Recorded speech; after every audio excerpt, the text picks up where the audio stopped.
Meus irmãos, muito boa noite. Que a paz de Deus continue vibrando em nossos corações. Bom, vocês estão diminuindo. Hoje é a oitava, ainda faltam quatro, né? Eu posso supor que lá na frente.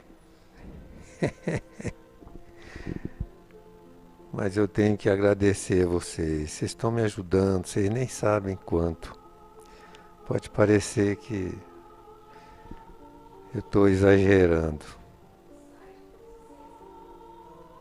Pois é. Que foi?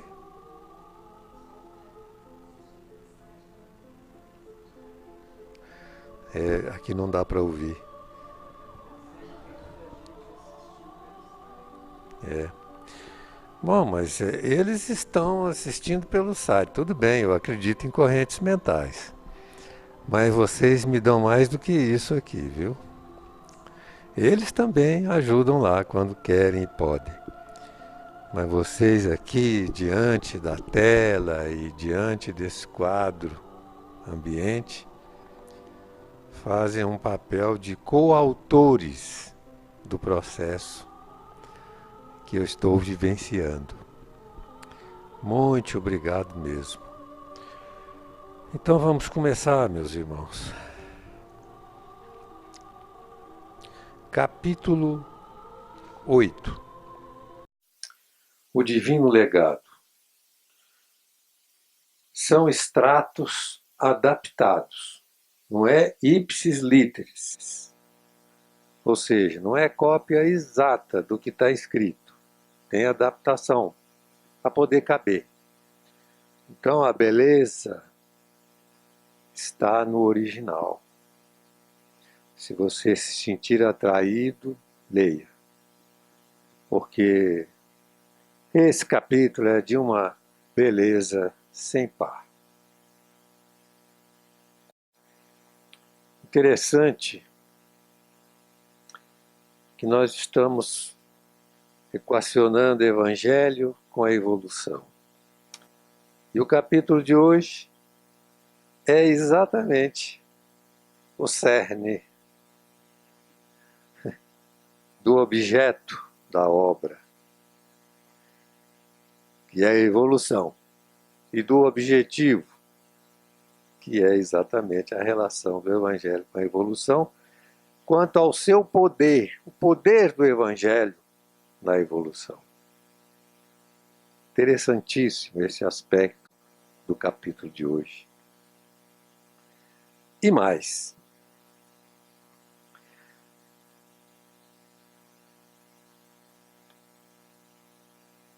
O capítulo 7 divide as eras. Mas esse capítulo 8, ele é um prolongamento, um complemento do capítulo 7. Então, na verdade, ele está também nessa divisão de eras. Porque depois desse capítulo 8 é que começa o depois do Cristo, conforme o próprio título do próximo capítulo. Muito interessante esse destaque. Meus irmãos, aí estão os conteúdos do capítulo 1, ou do capítulo 1, dos 28 capítulos do Evangelho.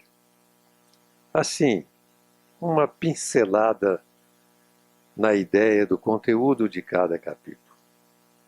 E eu faço essa questão: moral ou ciência?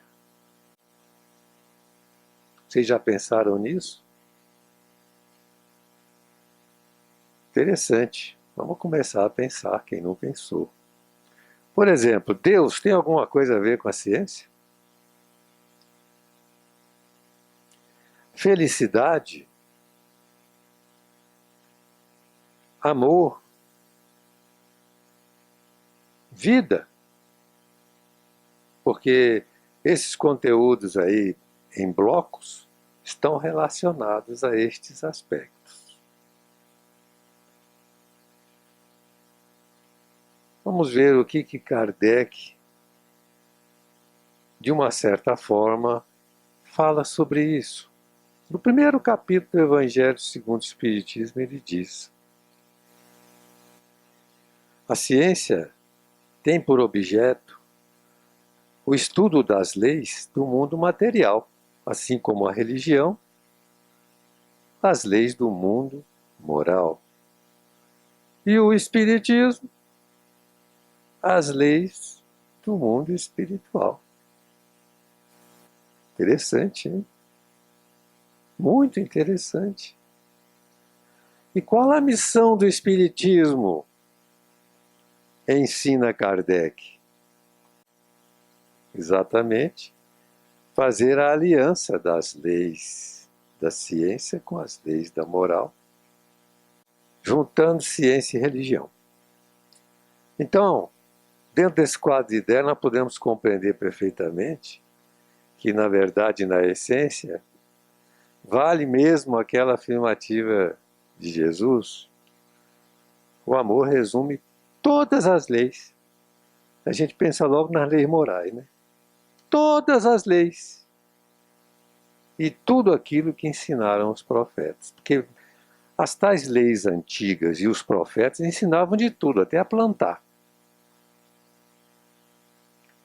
E ensinavam também como se fazia justiça. Justiça humana. Interessante, porque nós precisamos disso. Moral ou ciência? Efeitos físicos, como água em vinho, acalmar tempestades, andar sobre as águas, pagamento do imposto, tirando a moeda da boca de um peixe que ele mandou pescar ali na hora. A figueira que secou, a orelha de Malco que foi colada. Isso é ciência ou é moral? Será que mexeu com a cabeça das pessoas mais preparadas que estavam no mundo para despertarem para aspectos de ciência? O endemoniado mudo, o endemoniado, são 3 endemoniados dentro daqueles quadros de ensinos. Será que despertou a inteligência de espíritos relacionados com certas ciências? Como, por exemplo, psiquiatria, que trata deles, sem reconhecer presença de espírito até hoje, né? Ressurreição é moral ou ciência? E as curas, meus irmãos? Interessante. E as profecias? Moral ou ciência? Tanta coisa que se confirmou com evidências solenes, em especial a do Consolador, a dos sinais precursores que estão em andamento, e a mediunidade. Isso é ciência ou é moral, afinal?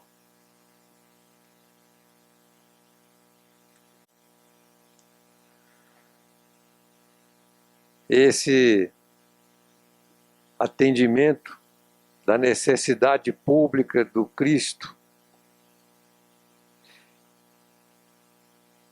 dando uma aula para o mundo. Essa é uma verdadeira aula. É ciência ou é moral? Aquele entre vós estiver sem pecado, atire a primeira pedra. Era uma questão de lei. Começa por aí. Dentro do quadro das leis. As leis são necessariamente obedecidas em todas as suas letras, ou tem uma essência no espírito da letra que deve ser observado? que ele estava ensinando? Bom, ele igualou todo mundo aí. Igualou homens e mulheres, mas igualou como pecadores. Foi a maior lição de igualdade que a humanidade recebeu até hoje, pública. Somos todos iguais. Na verdade, o nosso mundo é de expiação e de prova porque nós somos pecadores. E o pecado mais abundante, mais fértil na mente humana em todos os tempos. Deu lições, provavelmente de psicologia, psiquiatria, porque atrás disso tem uma multidão de espíritos. E muitas mentes humanas despertadas para esse quadro de ideias começou a pensar em coisas que nunca pensou antes. No sentido das leis e das pesquisas e da observação dos fatos. Inclusive ensinando a criatura humana a necessidade do autoconhecimento. Moral ou ciência? E as curas? Moral ou ciência? Quantos espíritos trabalharam estes argumentos buscando explicações, engrossando a fileira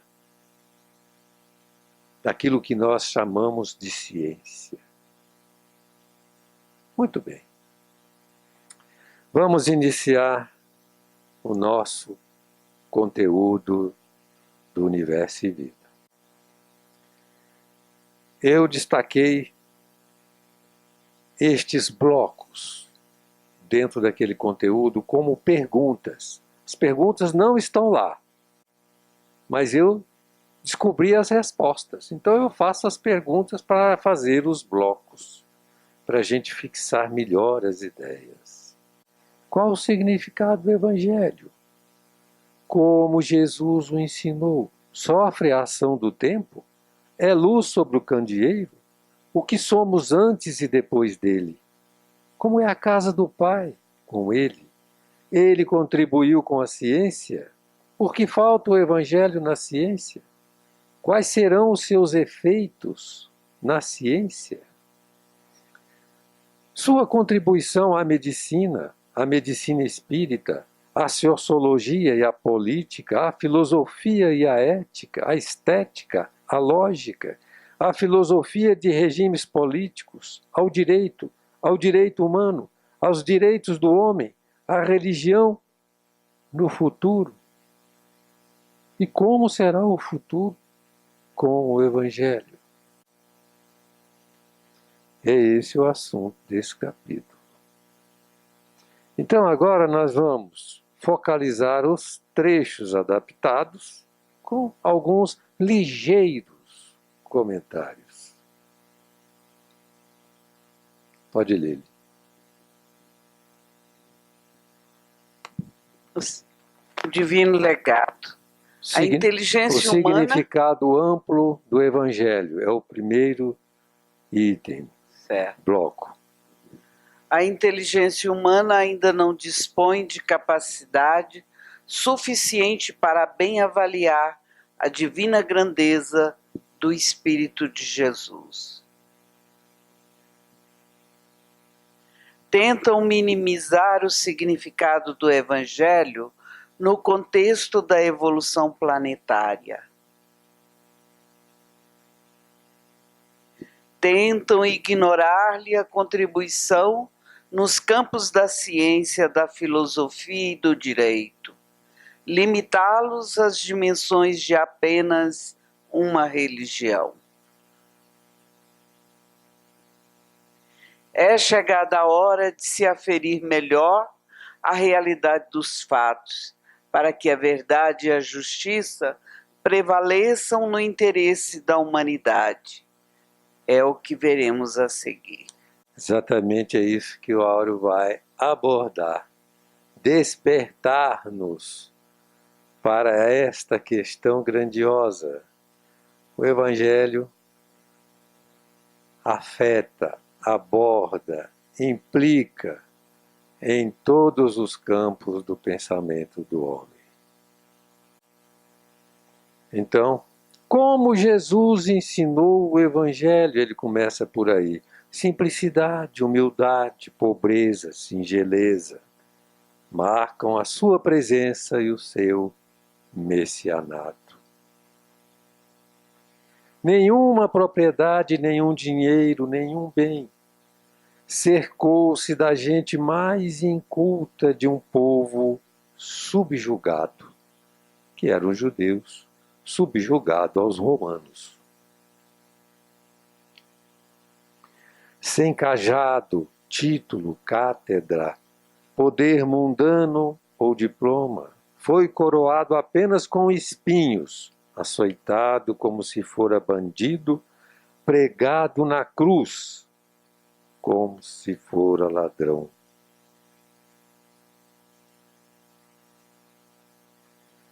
Mesmo assim dividiu as eras terrestres e permaneceu como a mais elevada expressão de toda a história humana em todas as épocas do mundo.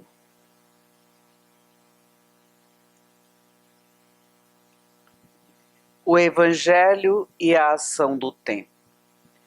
Quanto mais o tempo passa, mais é lembrado e amado, e se faz o centro vivo de todas as civilizações, de todas as controvérsias filosóficas e de todas as discussões religiosas.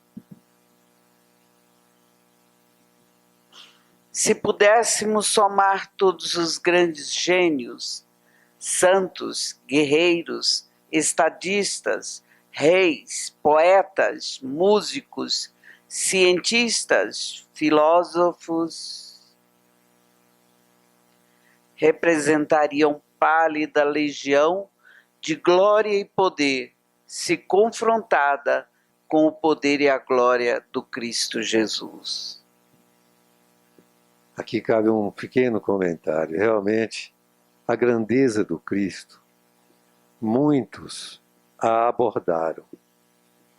Mas a nossa pequenez diante do Cristo foi exatamente Áureo quem nos dimensionou.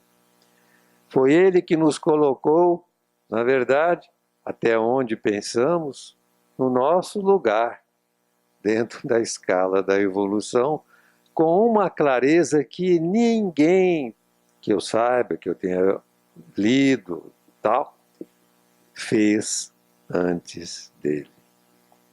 E estas palavras aqui representam muito bem esta escala de conhecimentos possíveis, de grandezas possíveis na nossa sociedade humana, comparando-a com o Cristo.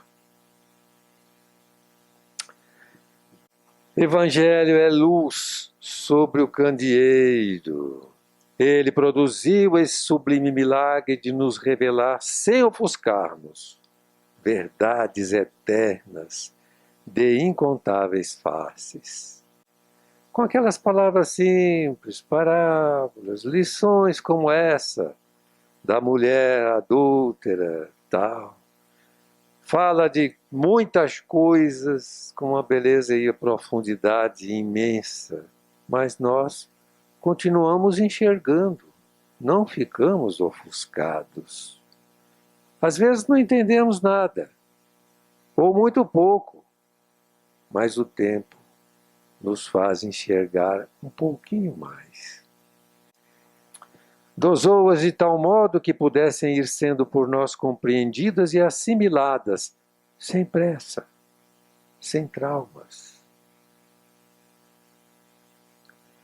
Ofertou-nos um legado inesgotável de sabedoria e de amor, capaz de alimentar-nos e de enriquecer-nos para sempre.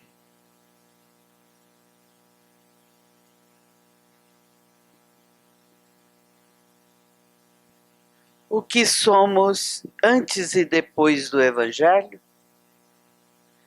Até que o Mestre nos esclarecesse que ideia fazíamos de nós mesmos? Não passávamos de seres criados ao acaso dos caprichos de deuses indiferentes e cruéis.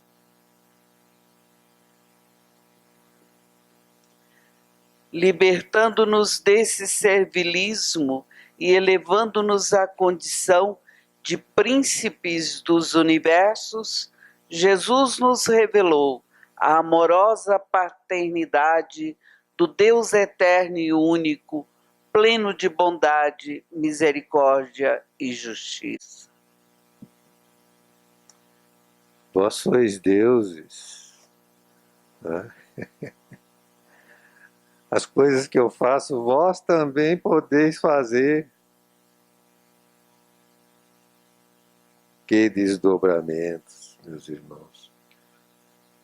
Vós sois o sal da terra.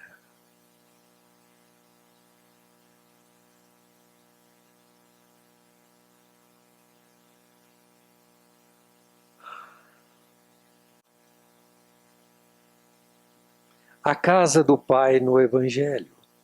Disse-nos antes de qualquer outro que na casa do Pai há muitas moradas, que multidões incontáveis de palácios siderais abrigam radiosas humanidades, que o Pai não cessa de trabalhar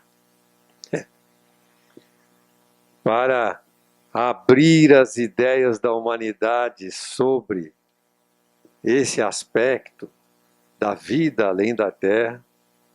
Camille Flammarion foi um auxiliar de Kardec, lançou um livro que falava exatamente sobre esse assunto. E teve 27 edições em 2 anos e meio. Isso antes de que Kardec precisasse aprofundar-se nesse tema nas suas obras. Convidou-nos a compreender que Deus dá a cada um segundo suas obras, estabelecendo em novas bases as nossas concepções de justiça. Aquela questão do petitório, né? Dentre outras coisas, se aplica aqui. Vamos pedir para Deus, tudo bem. É assim mesmo, pedindo recebemos. Através das preces, os santos anjos nos ajudam, etc. Mas tudo é feito com a ação de alguém, com o esforço de alguém, com as energias divinas, quando podem ser aplicadas a nosso dispor, atendendo aos nossos pedidos. É um mecanismo que nós precisamos compreender, cada um segundo suas obras. Falou-nos com clareza da lei das reencarnações, dos imperativos da evolução incessante, do esforço próprio e do mérito pessoal para o progresso sem fim.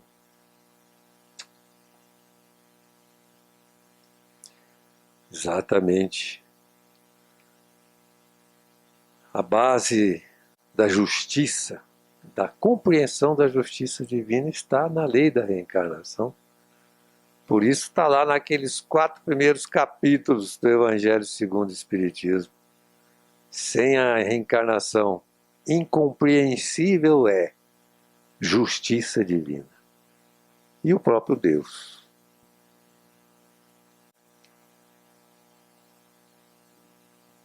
A contribuição do Evangelho à ciência. São contribuições legítimas ao progresso da ciência, à revelação de verdades científicas, por ela ainda ignoradas, como a pluralidade dos mundos habitados, a lei das reencarnações, a lei de causa e efeito, base da soberana justiça. Pois é, tudo tem uma causa, como dos sofrimentos, que Kardec tão bem desdobrou no capítulo 5 do Evangelho segundo o Espiritismo. E estas relações se fazem dentro de nós mesmos. É aí que se estabelecem os laços de nossos sofrimentos, de nossas alegrias, de nossas conquistas, e decepções e acertos e felicidades. A paternidade universal de Deus, que desautoriza a teoria da geração espontânea. A lei de intercomunicação entre os dois planos, que consagra a cientificidade dos fenômenos mediúnicos. Ele mais uma vez aqui nos faz pensar na questão da geração espontânea, né? Não existe geração espontânea porque tudo vem de Deus. Então as inteligências superiores agem sobre as energias divinas, co-criando com Deus até mundos. Quanto mais a vida, a expressão de vida nestes mundos, como é o caso de Jesus, como aprendemos com Emmanuel no A Caminho da Luz. Então ele insiste para nos chamar a atenção de que não existe geração espontânea de modo algum. Agora, recentemente, está havendo um outro grupo de cientistas promovendo as mesmas ideias de geração espontânea, caminhando um pouco mais com os elementos formadores da vida, através de mecanismos bioquímicos mais complexos e etc. Mas é a mesma coisa. É para cair na mesma ladainha. E nós nos fortaleçamos sempre dentro desse quadro de ideias. Tudo bem, eles conseguem, porque são filhos de Deus. Mesmo que não acreditem em Deus, estão agindo em nome das forças divinas sobre as energias criadoras da natureza. É um outro modo de enxergar a coisa, sem desmerecer nunca o trabalho do cientista. E essa questão da lei da intercomunicação entre os planos, meu Deus, o homem gosta de ser cego, né? Porque já foi em todos os tempos esclarecido, até com o próprio Jesus, né? Deu demonstrações, fez questão de apresentar Elias e Moisés num diálogo sublime, mostrando a relação permanente com o mundo espiritual, a possibilidade dela, etc. Dentre outros inúmeros fenômenos que aconteceram na sua permanência entre nós. Isso tudo é contribuição do Evangelho à ciência. E esta contribuição provoca reações no campo da ciência. Mas vamos andar. E a lei de compensações de valores, segundo a qual o amor cobre a multidão dos pecados. Que é uma coisa que nós não compreendemos bem, viu, gente? Nós sabemos muito pouco sobre esta afirmativa do Cristo. O amor cobre a multidão dos pecados. Nós temos uma dificuldade imensa. Inclusive, aí está a vontade de Deus. E por tudo que lemos de mestres dentro do próprio Espiritismo, a nossa mente parece que não quer aceitar isso, mesmo trabalhando na faixa do amor e cobrindo a multidão dos pecados, escolhemos sofrer para poder pagar o mal que fizemos. É interessante esse aspecto. E Deus nos permite fazer, sim. Porque Ele não nos impede de termos as nossas próprias experiências. Precisamos meditar nessa lição. Eu parei para meditar e vi que tinha coisas que eu não consigo resolver nesse quadro de ideias. Por que falta o Evangelho na ciência? Eis a questão. Após 2000 anos, a ciência não conseguiu incorporar nenhuma dessas verdades elementares e fundamentais ao seu acervo de conhecimentos definitivos. Então, estas coisas não são ciência ainda. Comunicação com os espíritos, essas leis que acabamos de comentar.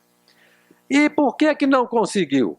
Por absoluta falta de condições técnicas para as comprovações necessárias. Só por isso. Um dia ela vai ter essas condições técnicas, mas vamos voltar até e recordar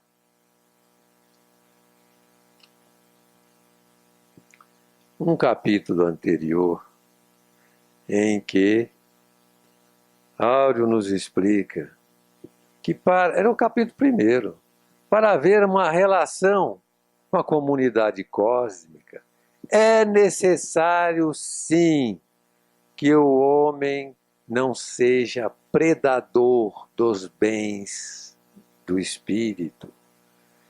Então fica impedido desta comunicação, e esse impedimento nós também entendemos muito pouco de como é feito isso. Mas é exatamente a falta do Evangelho que promove esta deficiência no homem, refletido na sua própria pesquisa científica. Interessante. Vamos reler, vamos meditar nas coisas que nós estamos passando, hein? Efeitos do Evangelho na ciência. Quando a lei das reencarnações for compreendida e aceita pela ciência, a psicologia e a psicanálise alcançarão níveis excepcionais de progresso. Olha aí. Evangelho, meu Deus, é ciência ou é moral? Pergunta inicial. Nós estamos em cima dela e vamos até o fim com aquela pergunta. A psiquiatria atuará com muito maior segurança e eficácia quando puder entender os ascendentes e os mecanismos da fenomenologia medianímica.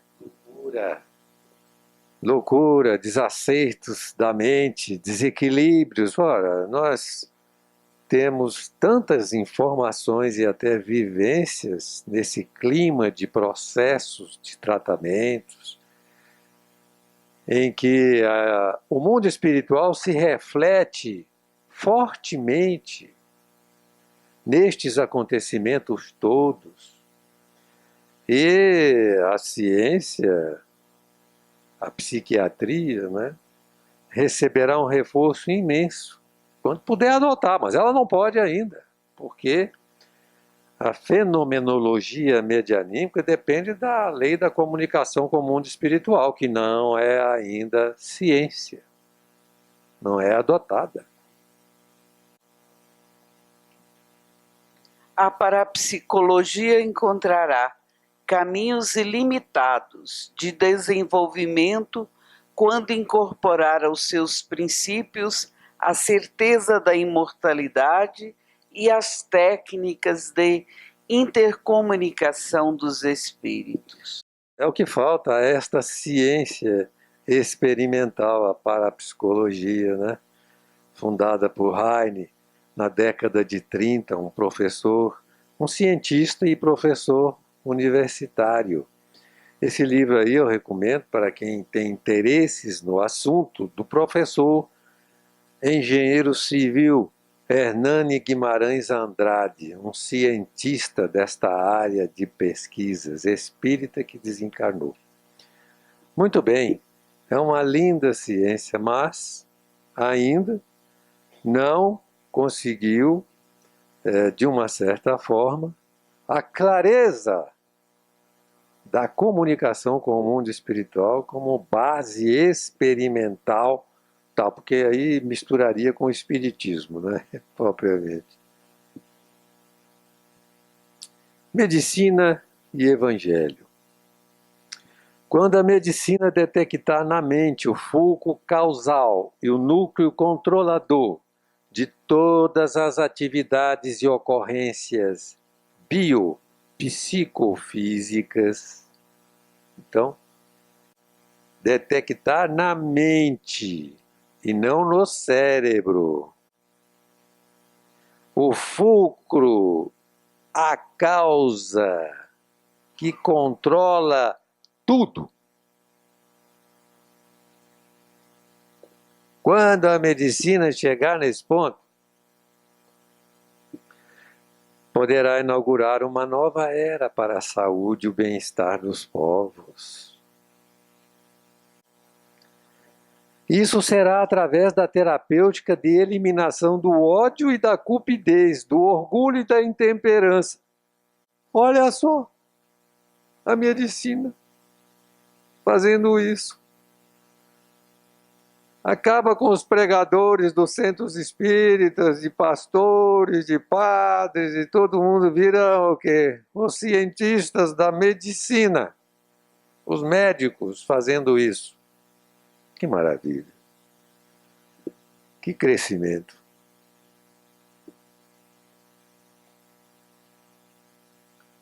A medicina provará assim que Jesus estava certo quando garantiu a posse da terra aos mansos de coração. Mas tu vê aonde o nosso querido Áureo chegou. É a medicina que vai mostrar isso. Através de um mecanismo que eu não posso vislumbrar totalmente. Mas eu tenho motivos para acreditar que ele sabe exatamente o que ele está fazendo nesse campo de ideias. Que beleza, né, meu irmão?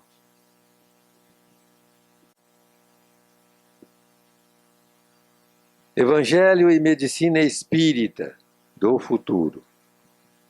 No futuro, a medicina espírita, bem servida pela física das radiações e pela química dos fluidos,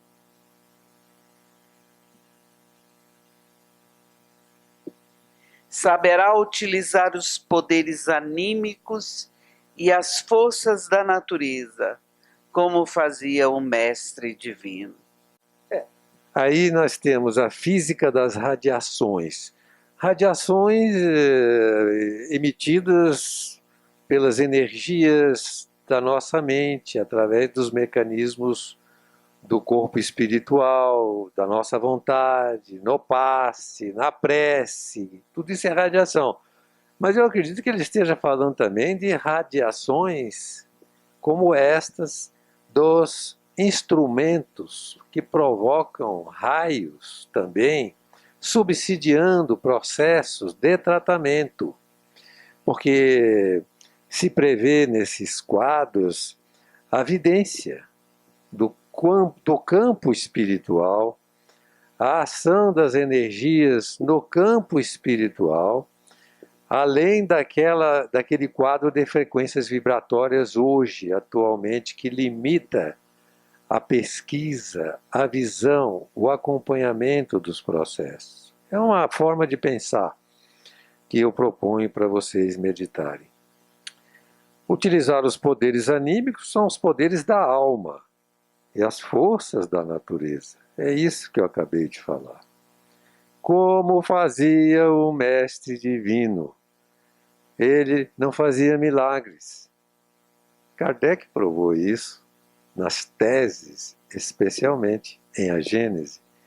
Ele utilizava as forças da natureza. Como nós não podemos nem compreender exatamente. Para interromper o sono cataléptico, libertar possessos e obsidiados, curar paralíticos e cegos, limpar leprosos, devolver a audição aos surdos e a luz da paz aos desesperançados. Bom, essa é a medicina espírita do futuro. Nós não fazemos isso hoje, dessa forma, como está aqui.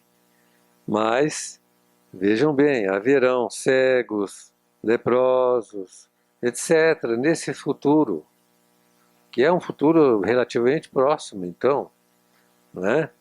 E, através desse mecanismo sagrado, nós estaremos, nós da humanidade, no caso, envolvidas com os conhecimentos espíritas, estaremos agindo assim como Jesus agia. Claro, dentro de certos limites. Né? O que ele fazia num segundo, nós vamos levar algum tempo. Como no caso dos passes, né? Passe, o camarada tem que suar a camisa.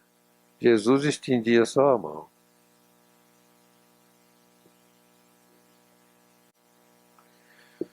Evangelho, Sociologia e Política. A sociologia e a política, iluminadas pelo Evangelho, deixarão de perder-se no labirinto de complicadas teorizações inconcludentes e no abismo de dolorosas experiências. Exatamente, e vai no ponto, né?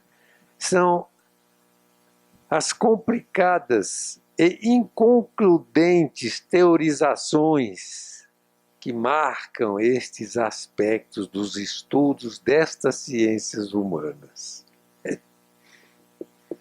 Com a simples aplicação da lei do amor, a sociologia e a política resolverão os aflitivos problemas sociais. Olha só, gente, presta atenção. Com a simples aplicação da lei do amor, infância abandonada, velhice desprotegida, racismo opressor, pauperismo das massas, ódios de castas e de classes, exploração econômica de grupos entre países, pessoas, organizações, etc. Prostituição, desemprego, vício organizado, violências oficializadas, leis iníquas. Olha só, gente, com a simples aplicação da lei do amor,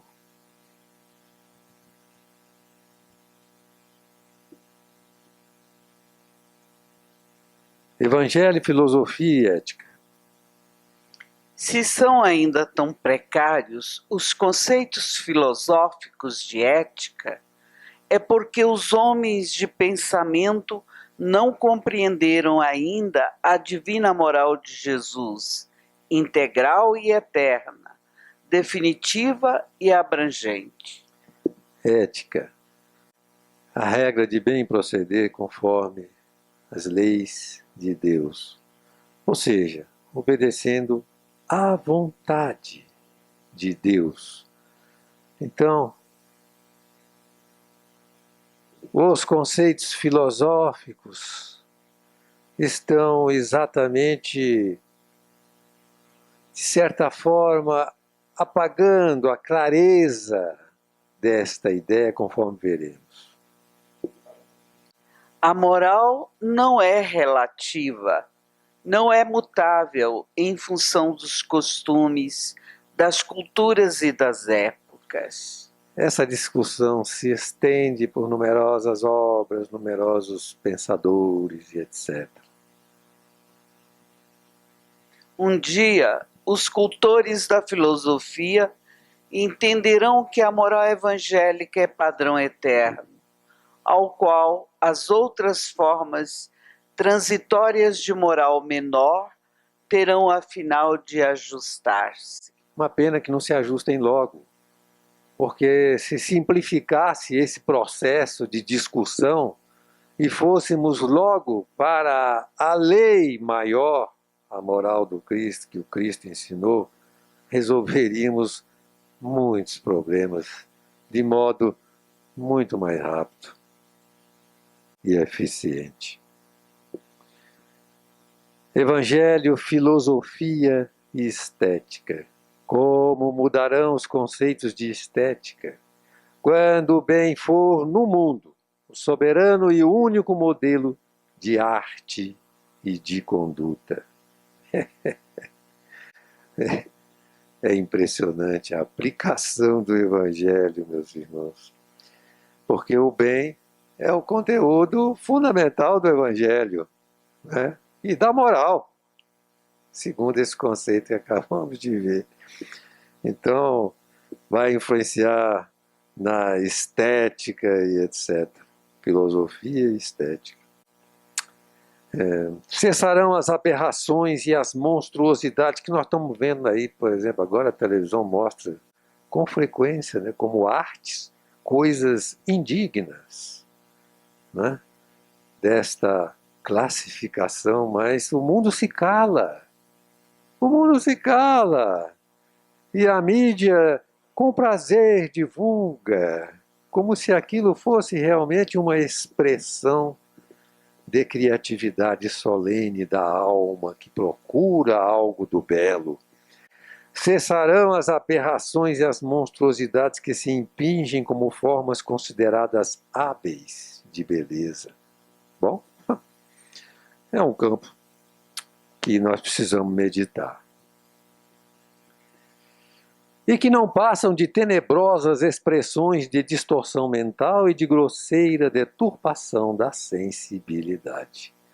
Nós temos que separar aqui, meus irmãos, aquilo que a gente não é capaz de perceber por falta de conhecimento pessoal, de maturidade pessoal, de estudo, daquilo que é grosseria, que às vezes fica evidente por si mesmo. Valorizemos a arte. Evangelho, filosofia e lógica.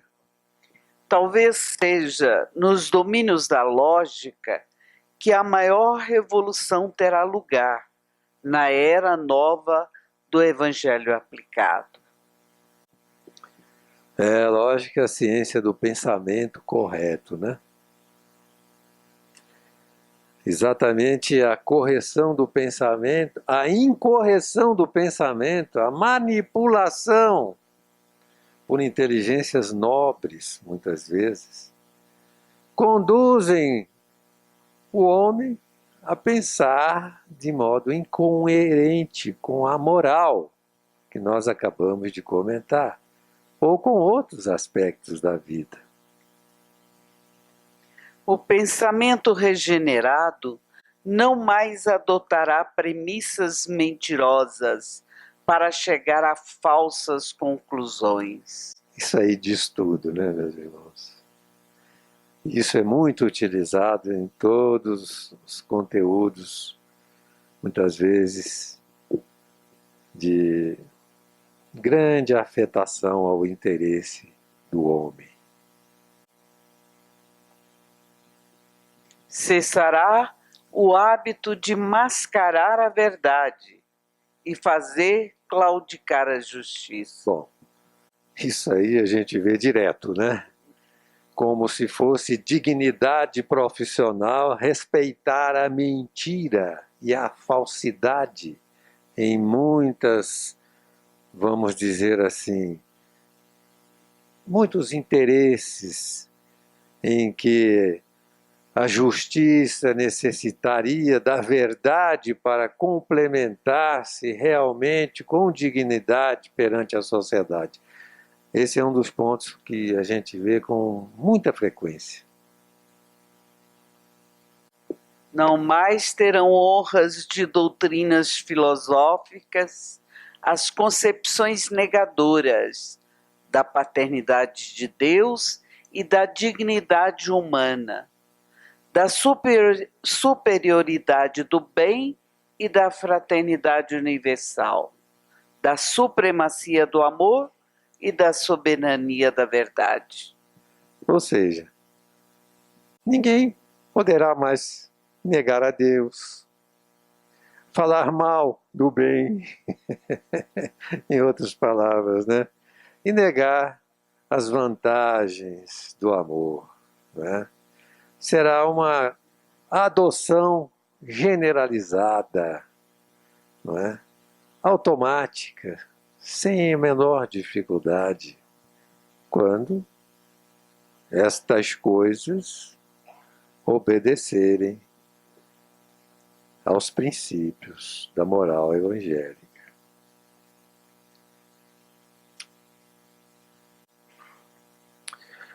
Evangelho, filosofia e regimes políticos. A filosofia não mais se prestará à conestação de regimes políticos e sociais de ódio e de rapina, de subversão da moral e dos costumes. Quantos ditadores, quantos guerrilheiros, quantas nações, quantos isto, quantos aquilo, quantas empresas, quantos etc., né? Vivenciam esta realidade aqui, meus irmãos, para se locupletarem, para buscarem poder, vantagens, pisando nas sagradas condições das leis que regem os nossos interesses coletivos no sentido do bem e do amor. A filosofia será a grande propulsora das ideias nobres, alavanca de progresso, incentivadora de sublimes conquistas do pensamento. Pois é, os filósofos que hoje parece que não têm uma profissão muito admirada, né, em certos sentidos, principalmente os financeiros, não tem muito emprego, vamos usar outra palavra, né? Vão ter muito emprego lá na frente, meus irmãos. Essa é a colocação do áureo. O campo do pensamento, do desenvolvimento das ideias, do exercício da mente na procura. Deus quer que nós nos exercitemos, que nós trabalhemos, que nós pensemos, que nós descubramos.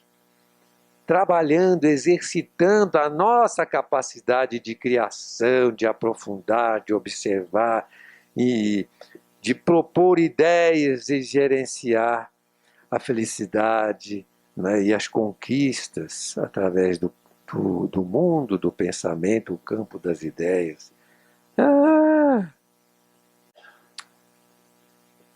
E direito. Proclamando a paternidade única e universal de Deus, Jesus condenou a velha e arraigada instituição da escravatura.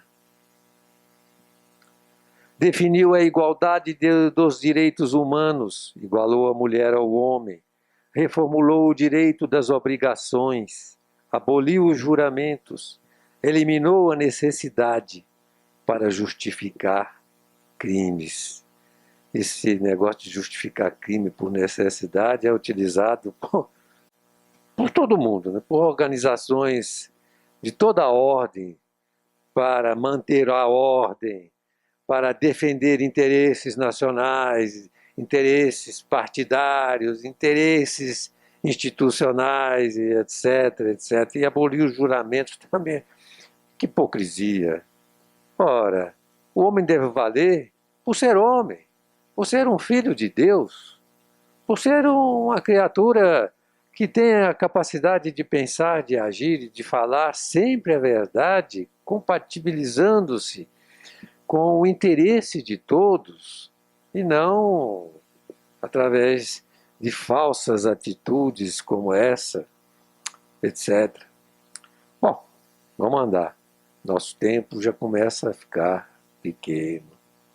Estabeleceu nova luz para clarear o direito de propriedade, limitando-o exclusivamente ao bem comum, com exclusão para qualquer egoísmo de posse. Ele foi procurado para resolver problemas de herança, lembram-se? Dentre outros aspectos, abrindo a mente humana para esse campo do direito. E aquelas lições aprofundadas e pesquisadas e pensadas nos darão caminhos, e muitos se inspiraram nesses caminhos para legislar através do tempo, e alguns para julgar. O direito humano e o Evangelho. Como o direito humano está ainda longe desses princípios divinos de legítima fraternidade e verdadeira justiça. Isso é uma espécie de lamentação. Provações, conflitos, dor e lágrimas terão de acicatar o sentimento e a inteligência dos homens, para que entendam e aceitem as diretrizes evangélicas como normas ideais para as suas instituições. Qual é o mecanismo para o progresso nosso? Nós estamos nessa faixa. Nós teremos que sofrer provas, conflitos, dor e lágrimas. A nossa inteligência tem que ser provocada com estes conflitos. E o nosso sentimento, que é muito pior, também. Até lá, a sabedoria do Mestre continuará parecendo aos doutos juristas do mundo alguma coisa lírica e irreal, fantasiosa e inaplicável. É assim mesmo, não é? É assim mesmo. É uma espécie de lamentação de Áureo. Evangelho e direitos do homem. Enquanto houver pobres e famintos, gente que chora e almas sem misericórdia, a palavra de Jesus não cessará de ecoar nas eternas bem-aventuranças. Porque quando não houver mais esses tais, não tem mais necessidade de falar em bem-aventurados, felizes, os humildes, que serão humildes as criaturas, né? Felizes os misericordiosos, serão misericordiosos todos os homens. Os puros de coração, que o homem estará se exercitando permanentemente na limpeza dos seus sentimentos, das suas energias da alma, etc. Por mais que demore, os princípios da força serão substituídos pelos da misericórdia e os da astúcia pelos da verdadeira justiça. Demora, mas vai acontecer. Mas esse tempo de demora, nós também não sabemos qual será. Com muito sofrimento pela frente, a demora é mais curta. Nós não sabemos o que nos aguarda. Neste dia, acima do direito público e do direito privado, do direito de sociedade e do direito de família, estará o direito divino do amor universal e eterno, a reger a vida humana para o entendimento e a felicidade. Eu gostaria de explicar estas coisas, mas eu não tenho competência para isso, meus irmãos. Eu não sou professor de nada disso. Sou apenas um estudante de doutrina espírita.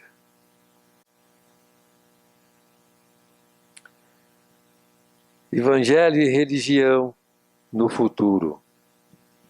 Então a religião não será mais objeto de exploração entre os seres humanos, nem instrumento de poder político ou de exacerbação de vaidades sociais. Nós vemos muito disso na religião.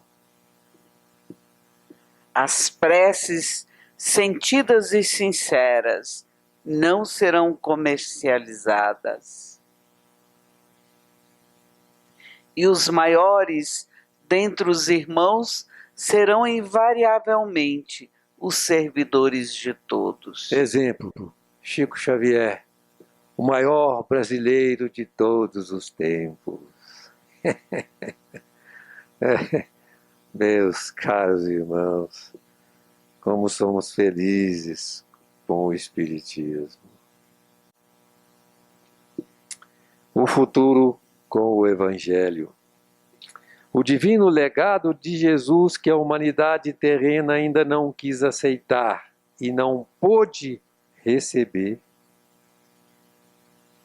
É o de um mundo feliz, de paz e amor, sem injustiças, sem opróbrio, sem miséria, sem orfandade, sem crimes e sem ódios, sem fratricídios e sem guerras. Ciência ou moral?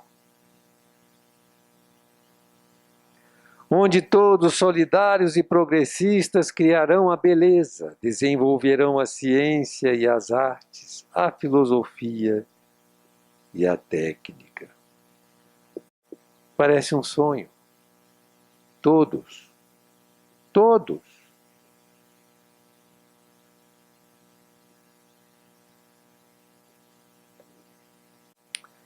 Com trabalho digno e repouso honesto, na nobreza do lar e na administração operosa e esclarecida. Então vai poder descansar, vai ter tempo para isso. O lar será a base, a pedra fundamental, onde este alicerce vai se estabelecer. E o trabalho será sempre o processo da evolução.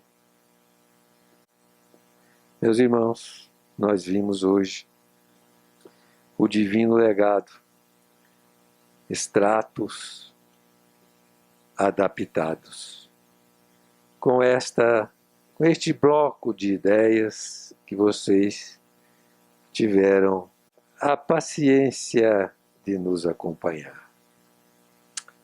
Que a paz de Deus permaneça no coração de todos.